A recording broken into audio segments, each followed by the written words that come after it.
और सीधे आपको लखनऊ लेकर चलते हैं, जहां पर उत्तर प्रदेश के मुख्यमंत्री योगी आदित्यनाथ संबोधित कर रहे हैं। इस महत्वपूर्ण उपक्रम के उद्घाटन कार्यक्रम में जिन्हें प्रत्यक्ष रूप से आज इस कार्यक्रम को नेतृत्व देना था, अपना मार्गदर्शन देना था,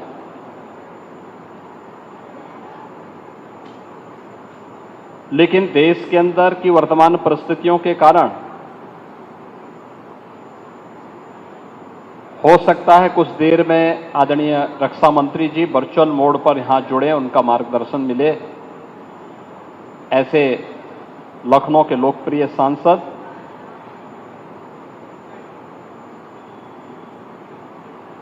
देश के माननीय रक्षा मंत्री श्री राजनाथ सिंह जी,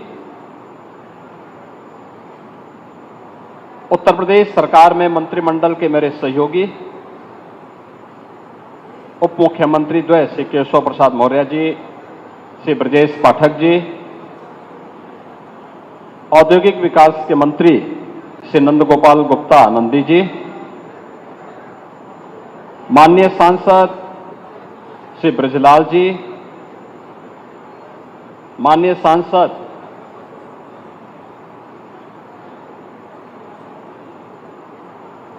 संजय सेठ हैं क्या?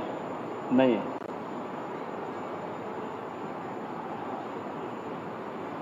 माननीय विधायक सरोजनी नगर यानी यहां के स्थानीय विधायक डॉक्टर राजेश्वर सिंह जी, उत्तर प्रदेश सरकार के पूर्व मंत्री विधान परिषद सदस्य डॉक्टर महेंद्र सिंह जी, विधान परिषद सदस्य मुकेश शर्मा जी, पवन सिंह चौहान जी, रामचंद्र प्रधान जी, लालजी प्रसाद निर्मल जी, माननीय विधायक डॉक्टर नीरज बोरा जी, माननीय विधायक योगेश शुक्ला जी, प्रदेश के मुख्य सचिव श्री मनोज कुमार सिंह जी, डीआरडीओ के सचिव doctor Sameer V Kamat, DG BrahMos doctor Jayatirtha Joshi ji, आज के इस कार्यक्रम में उपस्थित भारतीय जनता पार्टी के जिला के अध्यक्ष श्री विजय मौर्य जी, महानगर अध्यक्ष आनंद Dwivedi ji, PTC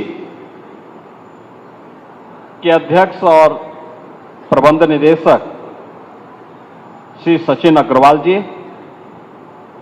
PTC, LNT, Godrej, बीएटीएल जो रक्षा उत्पादन की हमारी महत्वपूर्ण यूनिट हैं, इन सब के जुड़े हुए यहां पर अधिकारीगण और उपस्थित बहनों और भाइयों, आज यहां पर एक साथ आदरणीय प्रधानमंत्री जी के रक्षा क्षेत्र में आत्मनिर्भरता के लक्ष्य को प्राप्त करते हुए मेक इन इंडिया की अवधारणा को आगे बढ़ाने के क्रम में जो उनका विजन था, उत्तर प्रदेश की राजधानी लखनऊ में उसका शुभारंभ इस ब्रह्मोस मिसाइल के इंटीग्रेटेड कॉम्प्लेक्स के उद्घाटन कार्यक्रम और ब्रह्मोस मिसाइल के उत्पादन कार्यक्रम का शुभारंभ करने के साथ यह शुरू हो रहा है। मैं इसके लिए सबसे पहले ऑपरेशन सिंदूर की सफलता के लिए भारत की तीनों रक्षा सेनाओं के अपने सभी बहादुर जवानों को, आदरणीय प्रधानमंत्री जी को और आदरणीय रक्षा मंत्री जी का हृदय से अभिनंदन करते हुए प्रदेशवासियों की ओर से हृदय से बधाई देता हूं।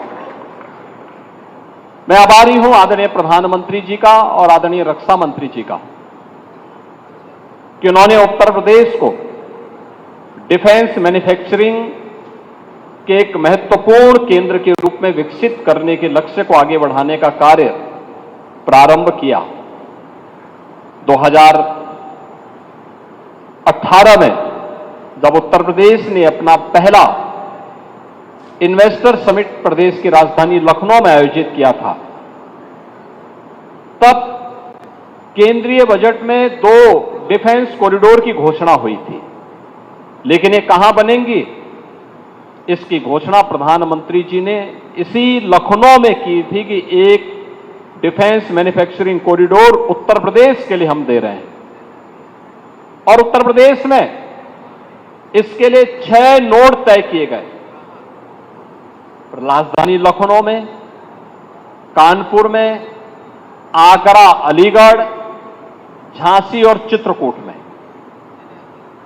ये 6 जो नोड डिफेंस मैन्युफैक्चरिंग कॉरिडोर के लिए स्थापित हुए, 2019 में केंद्र में फिर पुनः सरकार बनने के उपरांत रक्षा मंत्री के रूप में जब आदरणीय राजनाथ सिंह जी आए, तो पहली बार लखनऊ में 2020 में डिफेंस एक्सपो का आयोजन होता है। और डिफेंस एक्सपो के आयोजन के साथ उस समय उन्होंने कहा था कि लखनऊ में ब्रह्मोस मिसाइल बनाने के इस बड़े कार्यक्रम को हम आगे बढ़ाएंगे। और इस कार्यक्रम को आगे बढ़ाना है तो डीआरडीओ और ब्रह्मोस मिसाइल से जुड़े हुए अधिकारी आए तो, लेकिन उन्होंने कहा कि हम जमीन के लिए कोई पैसा नहीं देंगे। आप अनुमान करिए कि क्या स्थिति होती होगी। लेकिन मैं धन्यवाद दूंगा, उस समय हमारे औद्योगिक विकास मंत्री श्री सतीश महाना जी थे और यूपीडा के सीओ श्री अवनीश अवस्थी जी थे। इन लोगों ने कहा कि हमें फ्री में लैंड देनी चाहिए। रक्षा मंत्री जी का एक महत्वाकांक्षी अभियान है विकास के लिए भी और डिफेंस मैन्युफैक्चरिंग में प्रधानमंत्री जी के विजन को आगे बढ़ाने का भी। और उत्तर प्रदेश के अंदर इसके कारण तमाम एंकर यूनिट आएंगी। साथ साथ ब्रह्मोस अगर फुल कैपेसिटी के साथ जब कार्य करना प्रारंभ करेगा तो उसकी जीएसटी से ही इतना पैसा आ जाएगा कि हमारी जमीन की सारी समस्याओं का समाधान होगा। तो मैंने उस समय अवस्थी जी को कहा, मैंने कहा जाइए जमीन देख करके आओ, कहां जमीन मिल सकती है। और तब वे यहां आए थे। एग्रेसिव तरीके से उन्होंने लैंड को जिला प्रशासन की मदद से उस समय अधिग्रहण करने की कार्रवाई को आगे बढ़ाया। और आज ये 200 एकड़ का जो क्षेत्र हम लोगों ने उस समय ब्रह्मोस मिसाइल के लिए उपलब्ध करवाया था, उस से अब ये उत्पादन कार्य प्रारंभ हो रहा है। ये प्रधानमंत्री जी के मेक इन इंडिया के कार्यक्रम को आगे बढ़ाने, रक्षा मंत्री जी के लखनऊ में इस महत्वाकांक्षी योजना को लाने के कार्यक्रम को आगे बढ़ाने और देश की रक्षा सेनाओं को रक्षा उत्पादन के क्षेत्र में आत्मनिर्भर बनाने के लक्ष्य को आगे बढ़ाने का एक अभियान का हिस्सा है। ब्रह्मोस मिसाइल क्या होती है, अभी आपने ऑपरेशन सिंदूर के अंदर इस मिसाइल के पराक्रम की एक झलक देखी होगी, और नहीं देखी होगी तो कम से कम पाकिस्तान वालों से पूछ लेना चाहिए कि ब्रह्मोस मिसाइल की ताकत क्या है।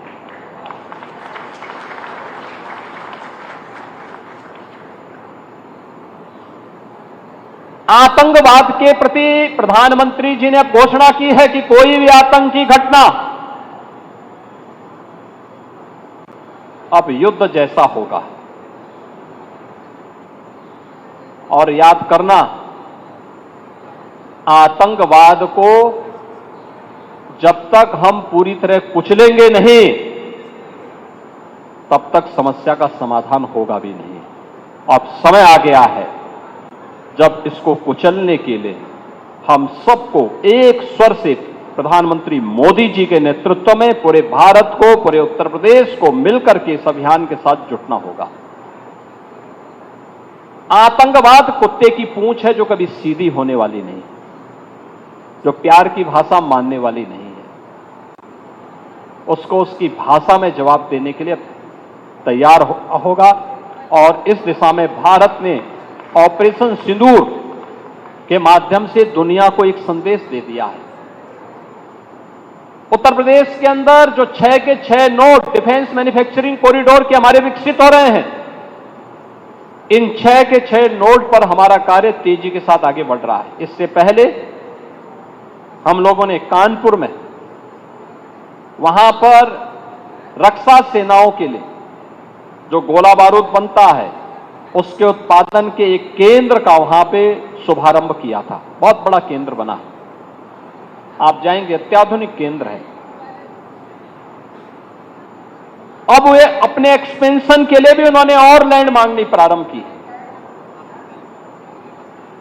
लखनऊ में भी आपने देखा होगा कि ब्रह्मोस को जैसे ही 200 एकड़ लैंड दी गई तो अब पीटीसी भी यहां पर आया है। पीटीसी के कार्यों को आपने देखा होगा कि न केवल ब्रह्मोस के लिए बल्कि एरोस्पेस से जुड़े हुए उन सभी कार्यों के लिए उनके द्वारा एक एंकर यूनिट के रूप में यहां पर उत्पादन कार्य अपना प्रारंभ भी किया गया है। लगभग 7 यूनिट यहां पर ब्रह्मोस से जुड़ी हुई एंकर यूनिट भी इसके अगल बगल लग रही है।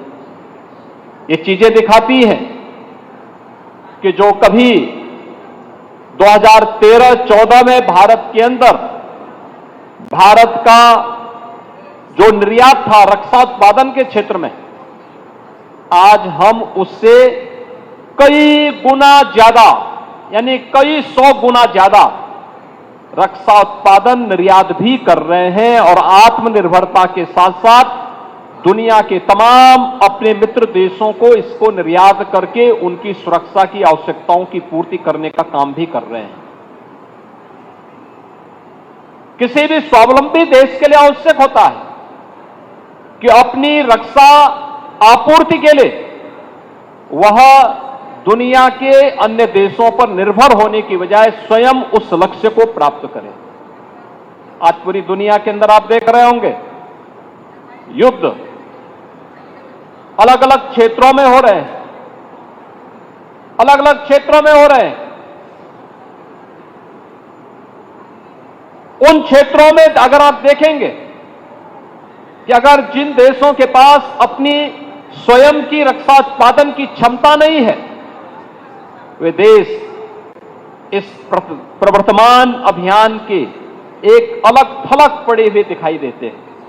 लेकिन जिनके पास अपनी आत्मनिर्भरता है रक्षा उत्पादन के क्षेत्र में, वे दुनिया के अंदर पूरी धमक के साथ आगे बढ़ करके अपने कार्य को आगे बढ़ा रहे हैं, अपनी सुरक्षा भी कर रहे हैं, अपनी संप्रभुता की रक्षा भी कर रहे हैं। आपके सामने इजराइल का उदाहरण है। इजराइल सुरक्षा के क्षेत्र में आत्मनिर्भरता के लक्ष्य को प्राप्त किया।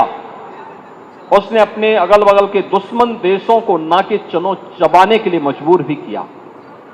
और प्रधानमंत्री मोदी जी ने 2014 में भारत के सामने जो लक्ष्य रखा, डिफेंस मैन्युफैक्चरिंग कॉरिडोर और ये ब्रह्मोस मिसाइल उसी अभियान का हिस्सा है। बीडीएल झांसी में आ रहा है, झांसी में उसका कार्य भी बहुत तेजी के साथ आगे बढ़ चुका है। 2021 में हम लोगों ने यह कार्य यहां प्रारंभ किया। आज ये अपने लक्ष्य को आगे बढ़ते हुए एक नई गति के साथ आगे बढ़ रहा है। और मैं विश्वास के साथ कह सकता हूं कि भारत आज जिस दिशा में आगे बढ़ा है, रक्षा उत्पादन के क्षेत्र में सर्वांगीण विकास के जिन लक्ष्यों को प्राप्त करने की दिशा में आज भारत आगे बढ़ा है, यह निश्चित ही एक नई दिशा को प्राप्त करेगा। जो हमारा लक्ष्य था उत्तर प्रदेश में कि 6 डिफेंस मैन्युफैक्चरिंग कॉरिडोर में हमें यहां पर 50,000 करोड़ रुपए का निवेश कराना है, 1 लाख युवाओं को रोजगार भी देना है। मुझे प्रसन्नता है कि अब तक हमारे साथ जो 2020 में आदरणीय रक्षा मंत्री जी ने डिफेंस एक्सपो लखनऊ में आयोजित किया था, डिफेंस एक्सपो के साथ ही देश के अलग अलग भागों में दुनिया के अलग अलग क्षेत्रों से भी जो हमारे पास अब तक 57 MOU हमारे साथ यहां पर हो चुके हैं, जिनके माध्यम से लगभग 30,000 करोड़ रुपए के निवेश उत्तर प्रदेश के अंदर डिफेंस सेक्टर के ही होने जा रहे हैं। लगभग 60,000 नौजवानों को जिसके माध्यम से हम लोग नौकरी उपलब्ध करवाने के लक्ष्य को आगे लेकर के आगे बढ़ रहे हैं। और मैं धन्यवाद दूंगा ब्रह्मोस मिसाइल से जुड़े हुए अधिकारियों को, डीआरडीओ को, पीटीसी को, एलएनटी को